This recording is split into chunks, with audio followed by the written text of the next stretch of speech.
साथ आज हम सब के लिए, भारतीय जनता पार्टी के लिए और राष्ट्रीय जनतांत्रिक गठबंधन एनडीए के लिए एक बहुत ऐतिहासिक और अभूतपूर्व दिन है, जब केरल नगर निगम के चुनावों में केरल की राजधानी तिरुवनंतपुरम में भारतीय जनता पार्टी और एनडीए ने बहुमत प्राप्त कर लिया है। यह निश्चित रूप से केरल की राजनीति के लिए एक युगांतकारी परिवर्तन है और भारत की राजनीति के लिए एक बहुत दूरदर्शी संकेत है। केरल में सिर्फ इतना ही नहीं है, एर्नाकुलम जिले में मुनम्मम क्षेत्र में जो ईसाई बाहुल्य है, वहां भी भारतीय जनता पार्टी ने शानदार जीत हासिल की है। त्रिचूर जिले के कन्ननपुलंगम में भारतीय जनता पार्टी की, उस मुस्लिम बाहुल्य क्षेत्र में भारतीय जनता पार्टी की प्रत्याशी मुमताज ने कांग्रेस के प्रत्याशी को हराया है। पलक्कड़ नगर परिषद में हमने विजय हासिल की है और अपनी स्थिति को बरकरार रहते हुए और मजबूत किया है। अतः यह दिखाई पड़ रहा है कि प्रधानमंत्री श्री नरेंद्र मोदी जी के नेतृत्व में जिस कुशलता, दक्षता और निष्ठा के साथ भाजपा और एनडीए आगे बढ़ रही है, उसका भौगोलिक विस्तार अब नई ऊंचाइयों को छू रहा है। I can say that in today's municipal corporation election results in Kerala are epoch-making and having a very far-reaching implication. They are epoch-making for Kerala politics and a far-reaching historical indication for the national politics. I can say that in God's own country, Kerala is called God's own country. So God's grace has been bestowed or have started pouring on Bharatiya Janata party and NDA. पर इसी के साथ मैं ये भी पूछना चाहता हूं कि ये केरल में जो फ्रेंडली फाइट होती थी कांग्रेस और लेफ्ट के बीच में, कि दिल्ली में मोहब्बत और त्रिवेंद्रम में लड़ाई, अरे मार डाला दुहाई दुहाई।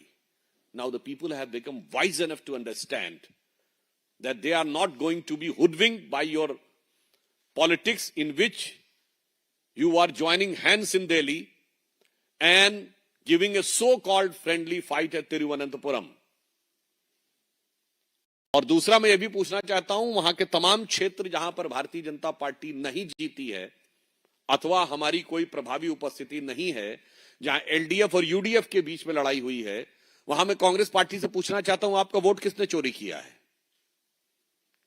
वहां तो कम्युनिस्ट और कांग्रेस के बीच में ही है ना। तो मैं पूछना चाहता हूं कि आपका वोट किसने चोरी किया है, और कम्युनिस्ट पार्टी से पूछना चाहता हूं आपका वोट किसने चोरी किया है। अतः यह भी ये संकेत दे रहा है, इस केरल के नगर निगम चुनावों का यह भी एक अर्थ है कि किस प्रकार से जो भ्रम फैलाया जाता था वो भी साफ है, और यह दो मुही राजनीति को देश के किसी भी प्रदेश की जनता स्वीकार नहीं करती। तीसरी एक दुखद घटना जो कोलकाता में हुई, जहां पर भारत के लिए बहुत दुखद और पूरे देश के लिए शर्मसार करने वाली घटना हुई, जब अंतर्राष्ट्रीय ख्याति प्राप्त फुटबॉल खिलाड़ी लियोनेल मेसी के कार्यक्रम में सॉल्ट लेक स्टेडियम में जिस प्रकार की अव्यवस्था, भगदड़, वितंडावाद हुआ, उससे सिर्फ कोलकाता नहीं, पश्चिम बंगाल नहीं, हर भारतीय का सर शर्म से झुक गया। पश्चिम बंगाल की मुख्यमंत्री सुश्री ममता बनर्जी जी ने अपने ट्वीट में कहा कि she is deeply disturbed by this event, but I want to make very clear, it is not you, Mamta ji, who is disturbed.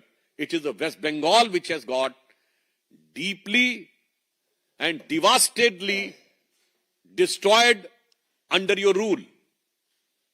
Mamta ji, ये सिर्फ आपके विचलित होने या दुखी होने की बात नहीं है। आपके शासनकाल में पश्चिम बंगाल जिस दुखद और दर्दनाक स्थिति की तरफ पहुंच गया है, यह घटना उसका प्रमाण है। और इसके साथ मैं विपक्ष से पूछना चाहता हूं कि इस प्रकार के आयोजनों में ऐसी अव्यवस्था आपके राज्यों में क्यों होती है? 4 जून सन 2025 को बेंगलुरु में आईपीएल के बाद ऐसी ही घटना होती है। उससे पहले 27 सितंबर, उसके बाद 27 सितंबर 2025 को तमिलनाडु में ऐसी ही अव्यवस्था और अराजकता क्रूर डिस्ट्रिक्ट में होती है। हम पूछना चाहते हैं कि यह दर्शाता है कि वहां कानून व्यवस्था की स्थिति बहुत लचर है। जो लोग सत्ता में हैं वो अपने अधिकार को कानून से ऊपर मानते हैं। वो किसी कानून और किसी व्यवस्था, मर्यादा या किसी भी रूल को मानने को तैयार नहीं होते हैं और हर कार्यक्रम को अपनी व्यक्तिगत अहम्मन्यता और व्यक्तिगत ईगो सेटिस्फैक्शन का मुद्दा बनाते हैं। अन्यथा इस जंग की तीनों घटनाएं वहीं पर क्यों होती हैं? ये पूरे इंडी गठबंधन की सरकारों और कार्यकर्ताओं के द्वारा सरकार को, व्यवस्था को ठेंगा दिखाने की मानसिकता से भी ग्रसित होने का प्रमाण है। और इसके लिए, और जो लोग भी उसमें घायल हुए हैं उनके लिए हम सब बहुत संवेदना व्यक्त करते हैं। मगर ये पूरे इंडी गठबंधन के राज्यों का एक चरित्र दिखाई पड़ता है।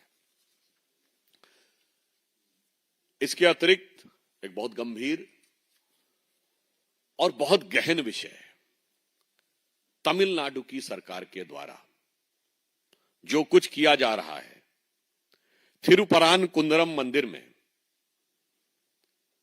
जो दीपम उत्सव चलता था, जो बहुत पुराने समय से ब्रिटिश काल से सेटल्ड था, 1920 में इस विषय को लेकर लोग न्यायालय में गए। 1923 में उसका जजमेंट आ गया। 1931 में प्रिवी काउंसिल का भी जजमेंट आया और केवल दरगाह के आसपास के क्षेत्र को छोड़कर समस्त पहाड़ी का क्षेत्र देवस्थानम को दिया गया।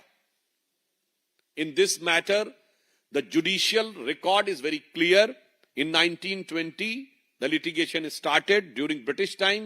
In 1923 judgment came, and in 1931 Privy Council judgment also came, which has made it very clear and categorical that barring some area nearby the dargah, rest of the entire hill belongs to Devasthanam. और इसके बाद another case regarding a pillar was filed in 1994, and in that case also a judgment came in 1996 in favor of the same process to be continued. Then the thing was continuing till 2014. यह व्यवस्था 2014